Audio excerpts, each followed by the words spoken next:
If you knew how the game was going to go, what would be the point of playing it? The Spiritual Shit Show Podcast with Suzanne Soul, episode number 14. Hello, you sweet-ass sugar bitches. Welcome to the Spiritual Shit Show Podcast, where we get into the wavy gravy the healing and spiritual awakening journey can be. I'm your host, Suzanne Soul, comedian, lifelong spiritual student, and I'm sharing some of the treasures I've found along my journey that have helped me and that I hope help you too. Welcome to part 3 of the 3-part series, Fate, Free Will, or Totally Fucking Rando, where we're asking big questions about life and stuff. Like, are we the creators of our reality? Or are we being dragged along by some cosmic pickup truck? Or is life just totally fucking rando and we're all here because we love sitting in traffic? Or maybe we should mix all these ingredients together, fate, free will, and randomness, and see if they actually bake into something meaningful, or if it all just collapses, like a souffle when your loud-talking neighbor comes over. If you're just tuning in and thinking, what in the fresh existential hell is this? Don't worry, this is going to be fun. Or not, I give no guarantees. Anyways, so here we are, all of us humans, slightly evolved, anxious but well-meaning, walking meat suits, at the intersection of spirituality, philosophy, science, and that strange tingle you get when you see 11:11 on the clock.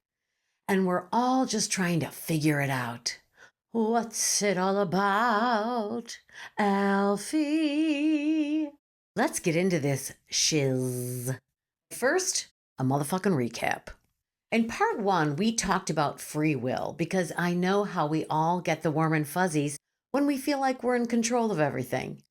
We talked about how free will is the concept that you create your own reality with your thoughts, words, actions, beliefs, and energy. But we discovered, free will is great in theory, but in practice, sometimes it feels like we're a toddler and one of those throw them in the pool, they'll figure out how to swim parents just handed us the keys to the car. Because turns out the real challenge is figuring out how to use our magical mystical powers wisely, or at least not crash into the neighbor's tree. Thinking about free will can make you feel powerful until you realize that means you also created all the bullshit in your life too. Wah, wah. Show her what she's won, Bob. Why, she's won all the bullshit she's created in her life. And all the good stuff, too. Can I pick door number 2 instead? And then we asked, when you're making a choice, are you always aware of it? And we found out, no, you're not, because our subconscious is very influential, and it is influenced by our childhood, society, and the algorithm that keeps recommending we buy more pillows. So much to think about. But wait, there's more. Then came part number 2. In part 2, we had a little chitty-chat about the concept of fate, and we asked the question, are our lives already cosmically scripted before we're born, and we're just playing our roles in life's big-budget drama? And if so, who's writing the script? Is it God, the universe, or some dude named Carl who's chilling on some cosmic couch in the galaxy in his sweatpants, eating Doritos, and deciding your life's biggest moments while binge-watching documentaries about space? But we discovered that the funny part about fate is that it seems like it doesn't actually do everything for you. It sets the stage, but you've still got to show up. Remember your lines, do a lot of improv, and try not to trip over the props. Because fate may be a co-star, but it's not the whole show. And now, here we are at part 3, asking, hold the phone. Is it actually all just totally fucking rando? Like, is everything just a series of accidents strung together by chance and the occasional bad haircut? And is there even a purpose to life, or is it all just happenstance? I mean, many thinkers find the idea of randomness awe-inspiring and lean toward the totally fucking random theory. And yes, they are mostly scientists and philosophers. Many say things like, the universe doesn't care about your need for it not to rain on Thursday, Carol. They think life is basically a cosmic whoopee cushion, totally rando, zero purpose, and we're all just floating meat sacks doomed to return to dust. Show her what she's won, Bob. Why, she's won returning to dust. Can I pick door number 3? Now you might be saying, this all just feels too random. I want to know what's going to happen next week. Buddhist teacher and author Alan Watts had a great argument for why we might not want life to be predetermined or know what's going to happen when he said, if you knew how the game was going to go, what would be the point of playing it? He also said, the world is not a problem to be solved. It is a living being to which we belong. It is a part of our own self, and we are a part of its suffering wholeness. Oh. Then there's this seems like it's deliberate crew, or there's gotta be a cosmic reason for all of this people who argue that randomness isn't the whole story. There's some kind of pattern, or at least a vague sense of direction happening here. Even quantum physics starts to feel weirdly deliberate, and some scientists believe that observation changes reality. And the universe is like, are you looking at me? Then who the hell else are you looking at? You looking at me? Well, I'm the only one here. Who the fuck do you think you're looking at? Then there are those who live in the middle, like, what if life is both random AF and also has little nuggets of intentional magic baked in? Because some things feel too damn random to be meaningful, like tripping over your dog while carrying your favorite vase. But other moments feel too perfect to be chance. What if it's both? Although many scientists don't believe in fate or a predetermined universe, some scientists have pointed out that the physical laws that we see all around us seem to be perfectly arranged in just the right way to support life as we know it. Neil DeGrasse Tyson, astrophysicist and writer, acknowledges randomness, particularly at the quantum level, and he sees it as a feature of the universe's physical laws rather than chaos. For instance, the Big Bang may have been a random event, but the subsequent formation of stars, galaxies, and planets follows the predictable principles of physics. Tyson frequently emphasizes that the universe is not concerned with humans or our search for meaning, and often points out that humanity's tendency to seek purpose in the cosmos is a reflection of our psychology rather than the nature of the universe itself, and says, the universe is under no obligation to make sense to you. He says that while the universe doesn't provide a purpose, it doesn't mean life is meaningless. Instead, we must create our own meaning and find joy in understanding the cosmos. It is said that Albert Einstein refused to accept that some things are totally fucking rando, or that they just happen. And there is not a darned thing anyone can do to figure out why he thought that way.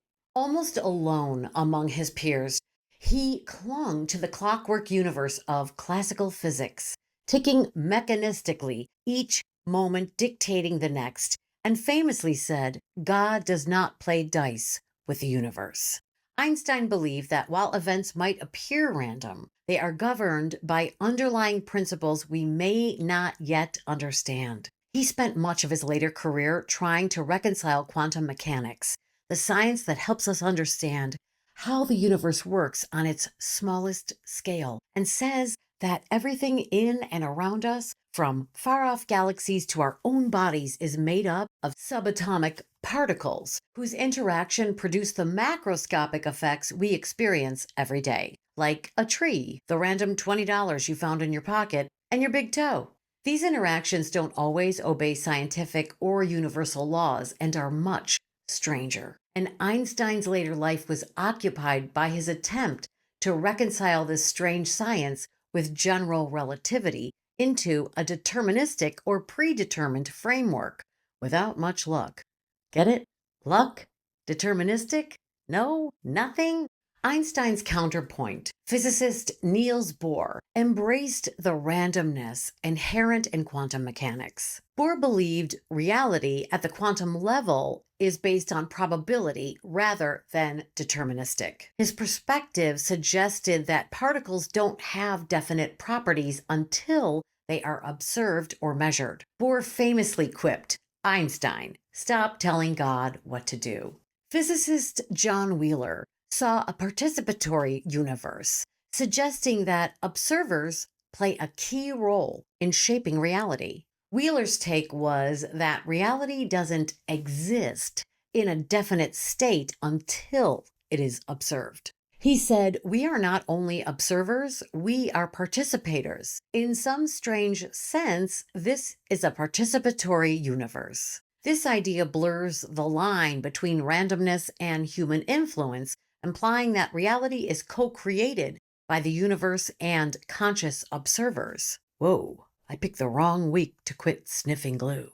Philosophers throughout history have wrestled with the question of whether life is random, predetermined, or influenced by human or divine action. Their perspectives are as diverse as the eras and cultures they come from. Plato believed in a purposeful universe, where the physical world reflects a higher ideal realm of eternal forms.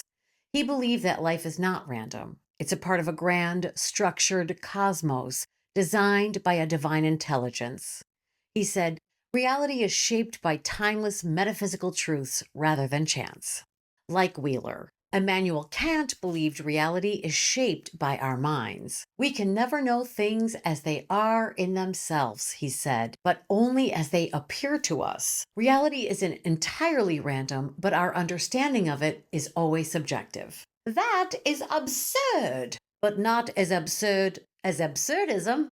Absurdism is a philosophical concept that explores the tension between humanity's desire for meaning and purpose in life and the apparent lack of such meaning in the universe. Absurdism is most commonly associated with Albert Camus, who famously concludes in his essay The Myth of Sisyphus, "One must imagine Sisyphus happy." The titular metaphor of Camus' essay encapsulates absurdism. Sisyphus, a figure from Greek mythology, is condemned to roll a boulder up a hill for eternity, only for it to roll back down each time he reaches the top. This endless, futile task mirrors human life, striving for meaning in a world that offers none. But Camus reframes Sisyphus's punishment as an opportunity for rebellion. By embracing his fate and finding joy in the struggle itself, Sisyphus defies the absurd. And then there's nihilism, which accepts life has no meaning, but often leads to despair or apathy. Let's just say it's really, really fucking depressing and leave it at that. Why?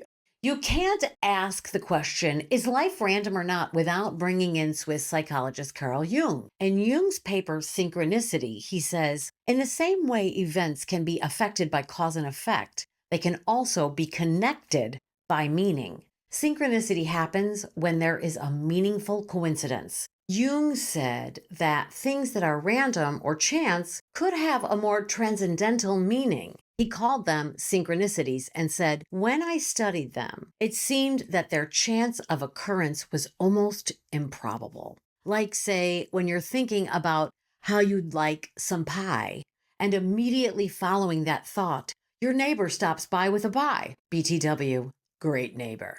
Jung believed that life is not a series of random events, but rather an expression of a deeper order, which he called unus mundus, which means one world, which is the idea that we are all connected within a network that gives us a sense of universal wholeness. And this realization is more than just an intellectual exercise, it's a spiritual awakening.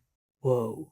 Now, you might be saying, wow, being the meaning maker in my life feels exhausting. Between making up my own meaning about what is occurring in my life and trying to get my kids to soccer practice, my week is completely packed. But not to worry, darling. There are some delicious folks who can help us address the challenge of reconciling the responsibility of being the meaning maker in your own life. Buddhist monk and author Thich Nhat Hanh taught that the meaning of life is found in the present moment and in your relationship with others. He saw responsibility as arising naturally from mindfulness and interconnection. Because you are alive, everything is possible. Ralph Waldo Emerson's The Essay on Self-Reliance is one of the most famous works in American history. It says that meaning is found in authentic self-expression. He says, trust thyself. Every heart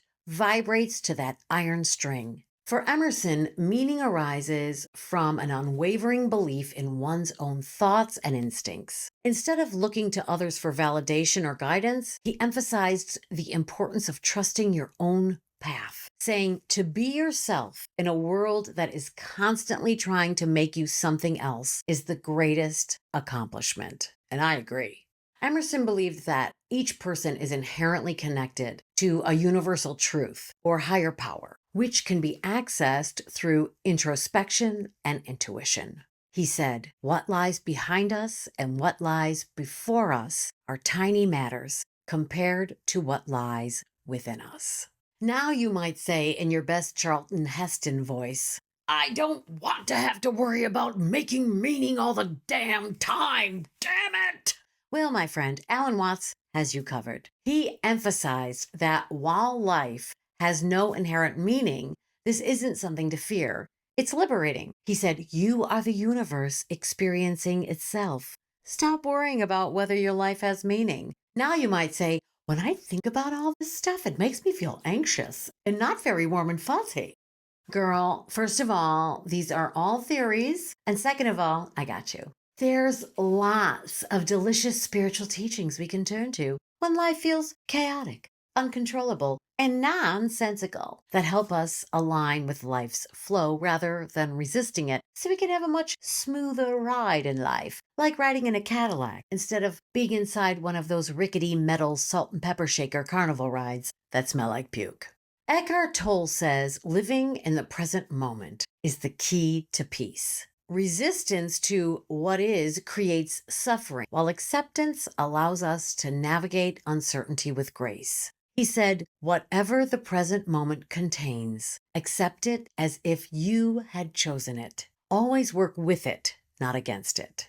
Thomas Merton, a Trappist monk and mystic, encouraged finding God in the silence and stillness of life, especially when the world feels chaotic. He said, you do not need to know precisely what is happening or exactly where it is all going. What you need is to recognize the possibilities and challenges offered by the present moment and to embrace them with courage, faith, and hope. Lean into the mystery of life. Trust that not knowing is part of the journey, and find solace in quiet contemplation or prayer.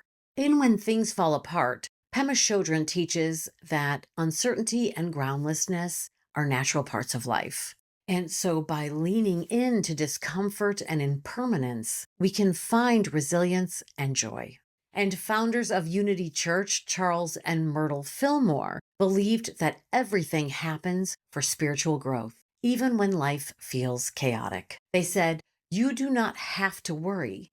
You do not have to be anxious. You can simply relax in the assurance that Spirit is guiding all things to their rightful place. These teachings collectively remind us that while we can't control life's existential chaos, we can always control our relationship with it by surrendering, practicing acceptance, and cultivating inner peace. We can find meaning, resilience, and joy, even in a world that doesn't always make sense. Mark Manson, the author of The Subtle Art of Not Giving a Fuck, says certainty is the enemy of growth. Nothing is for certain until it's already happened. And even then, it's still debatable. Which is a callback to Kierkegaard's quote, life can only be understood backwards, but it must be lived forwards. Which seems to be the crux of the whole debate. I believe that the way we see our lives, or anything for that matter, reflects the way we see ourselves.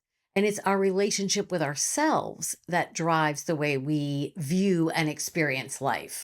Because at the end of the day, no one here on planet Earth, as far as we know, knows what the absolute truth is, or the cause of life, or why we're here, or what the purpose or meaning is of everything. We have beliefs, we have profound understandings, and we can feel our connection to life and to our spirituality. But at the end of the day, the only evidential reality we have is our own experience and what we feel and believe in our hearts and minds.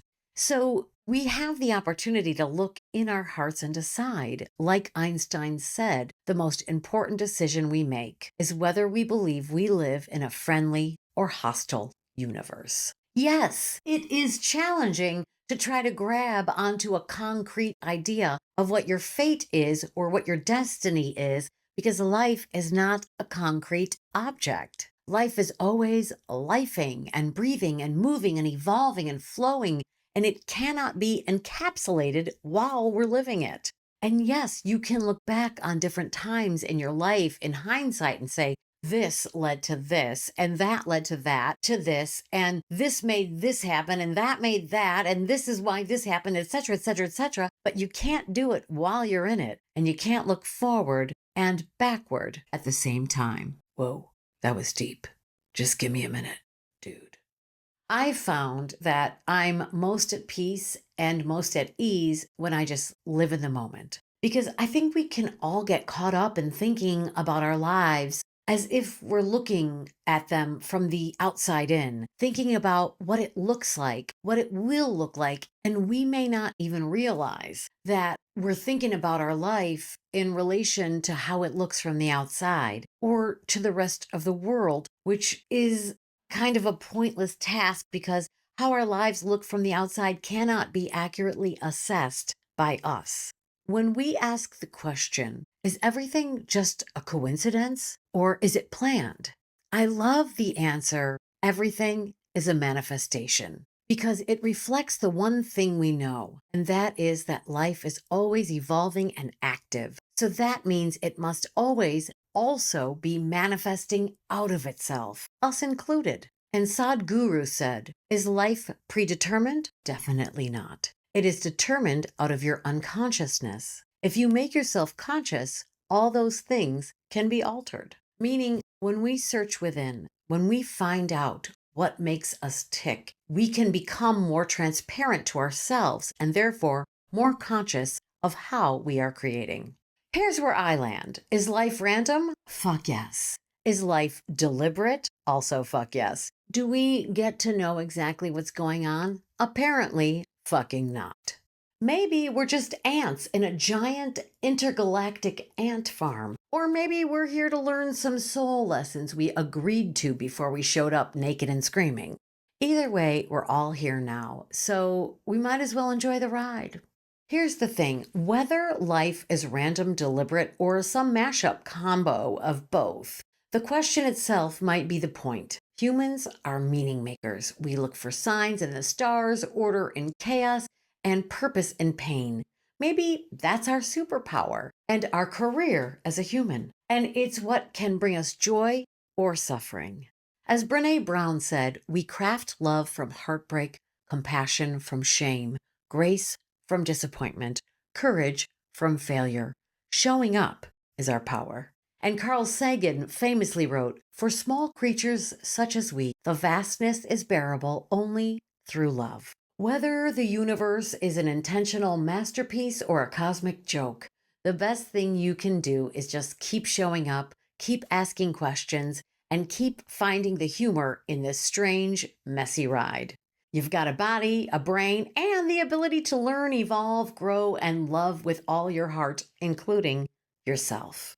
Whether you believe we are co-creating with the cosmos or that we cannot alter life, across the board, most scientists, philosophers, authors, and spiritual teachers agree that we can affect our experience of life by the meaning we make of it.